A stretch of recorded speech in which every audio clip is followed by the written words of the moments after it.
한국의 충격적인 발언. 더 이상 핵기술 미국 승인 필요 없다. 한국의 기술은 지구상에서 인간의 이해를 뛰어넘었습니다. 한국, 전례 없는 기술력으로 세계를 놀라게 하다. 국내 연구진이 빛으로 동작하는 초방사 양자 엔진을 세계 최초로 구현했다. 초방사 양자 엔진은 연력학 법칙을 넘어서는 고효율로 일을 할 수 있어 향후 고성능 엔진 개발과 광기반 역학장치 개발에 기여할 전망이다.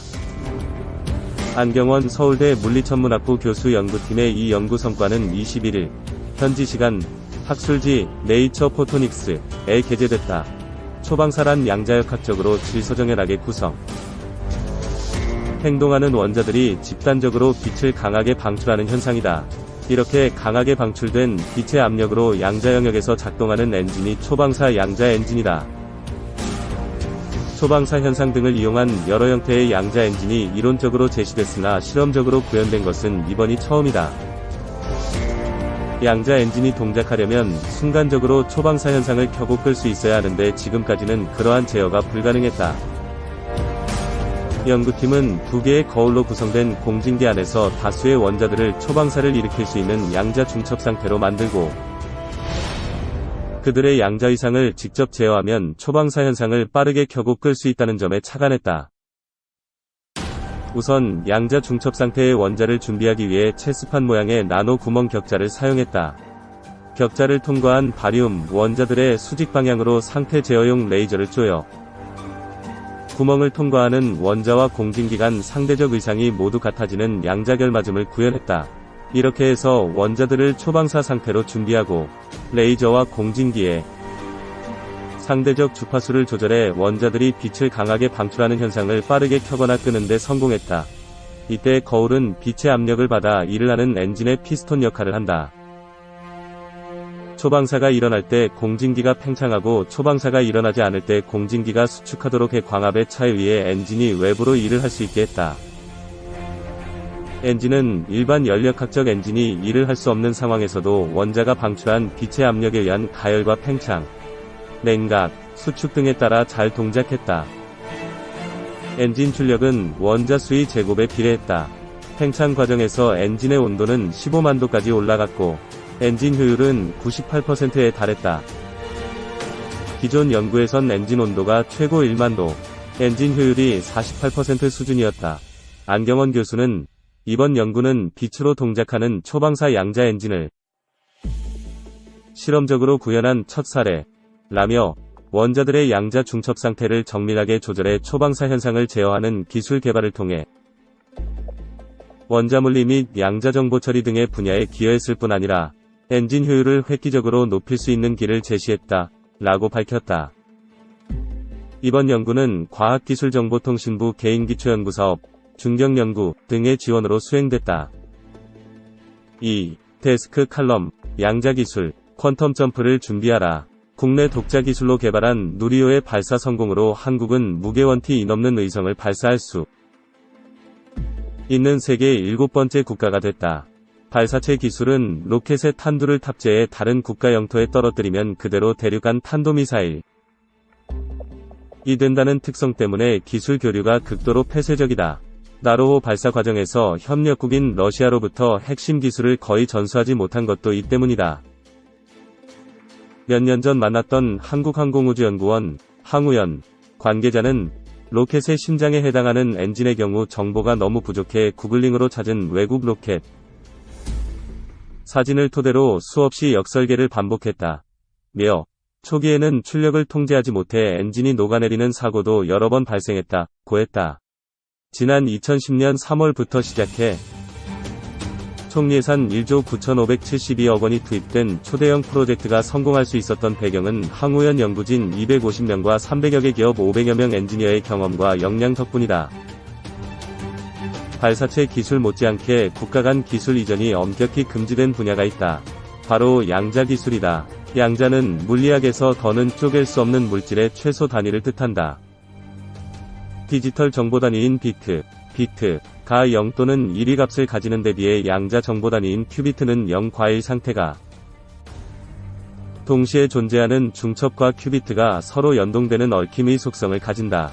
양자 기술은 이런 특성을 실생활에 접목하는 것이다. 산업계에서 특히 주목하는 것은 양자 컴퓨팅이다. 양자 컴퓨팅이 가능한 컴퓨터를 양자 컴퓨터라고 하는데, 중첩과 얽힘이 완벽하게 구현되면 n개 큐비트로 구성된 양자 컴퓨터는 2위 n승에 해당하는 연산을 한 번에 처리할 수 있어 컴퓨팅의 신기원이 열리게 된다. 이론상 양자 컴퓨터는 슈퍼컴퓨터가 해독하는데 100만 년이 걸리는 1024비트 암호를 10시간 안에 풀 수 있다. 미국은 양자 기술을 국가 안보에 직결되는 문제로 인식하고 일찌감치 투자에 나섰다. 지난 2018년 국가양자 이니셔티브를 제정했고, 당시 도널드 트럼프 미국 대통령은 12억 달러, 약 1조 5천억 원을 양자 컴퓨터에 쏟아붓는 법안에 서명했다. 구글과 IBM의 치열한 양자 컴퓨터 선두 경쟁도 흥미진진하다. 중국의 추격도 만만치 않다. 중국은 양자 굴기를 내세우며 유럽보다 더 많은 투자를 하고 있다. 초전도 회로와 양자광학 기술 등에서는 유럽을 추월하고 미국과 대등한 수준까지 와 있는 것으로 알려졌다. 유럽연합은 유럽 양자기업 컨소시엄을 지난해 4월 출범하고 2028년까지 10억 유로 규모 퀀텀 플래그십 프로젝트를 진행한다. 일본도 지난 4월 양자 미래사회 비전을 발표하고 2천억엔 규모 광양자 컴퓨터 프로젝트를 지원하기로 했다. 한국의 양자 기술은 아직 걸음마 단계다. 선진국의 양자 기술 수준을 100이라고 하면 한국은 85 정도로 기술 추격자에 불과하다. 그나마 정부는 2030년 양자 기술 4대 강국을 목표로 양자 컴퓨터와 양자 인터넷에 올해부터 5년간 946억 원을 투입하기로 했다. 양자 기술은 각 국가의 경쟁이 치열해 협업도 쉽지 않다. 지금의 투자와 인력 수준을 보면 앞선 국가를 영영 따라잡을 수 없을 것처럼 보인다. 중장기 계획을 세워 구체적인 투자 계획을 내놔야 한다. 무엇보다 전문 인력 양성이 중요한데 전담학과 개설도 필요하다. 미국이나 중국처럼 전담 연구 조직은 필수다. 양자 컴퓨터 연구의 국내 최고 권위자로 꼽히는 이순칠 카이스트 물리학과 교수는 지난달 16일 조선비지가 주최한 2022 사이버 보안 컨퍼런스에 참석해 양자통신은 이미 상용화됐으며 양자 컴퓨터도 10에서 20년 후 실생활에 본격적으로 사용돼 여러 영역에서 혁신을 가져올 것이라며 4차 산업혁명의 직징이 초연결성과 초지능성인데 양자 컴퓨터가 초지능성에서 퀀텀 점프를 이뤄낼 수 있다고 강조했다. 이 교수의 지적처럼 양자 기술은 미래 기술 패러다임을 바꾸는 게임 체인저가 될 것이다. 머뭇거리다 보면 양자 기술 경쟁력 확보를 위한 재도전의 기회는 없을지도 모른다. 3. 되살아난 원전, 국가 핵심 전략산업으로 육성. 정부의 원전 활성화 정책과 지원에 숨통이 트이는 것 같습니다. 방사선 계측 장비를 개발 제조 판매하는 원전 협력업체인 A사는 최근 한숨을 돌렸다. 정부가 지난달부터 원전 기업을 대상으로 1,000억 원 규모의 정책 자금과 특례보증을 시작했는데 A사가 심사 대상에 포함됐기 때문이다. A사 대표는 탈원전 정책에 몇 년간 어려움을 겪었는데 정부의 특례보증 등의 정책 지원은 중소기업이 다시금 일어설 수 있는 기회를 준 것이라며 특례보증을 받게 되면 기술혁신과 훌륭한 인력을 확보하는 데 큰 보탬이 될 것이라며 기대감을 높였다. 세계적 수준의 한국 원전 산업이 탈원전 정책 폐기와 원자력 발전 생태계 회복을 위한 대대적인 투자와 정책적 지원이 잇따르면서 기지개를 펴고 있다. 원전 협력업체들은 재기를 꿈꾸고 있고 신한울 원전 3, 4호기 건설에는 속도가 붙였다.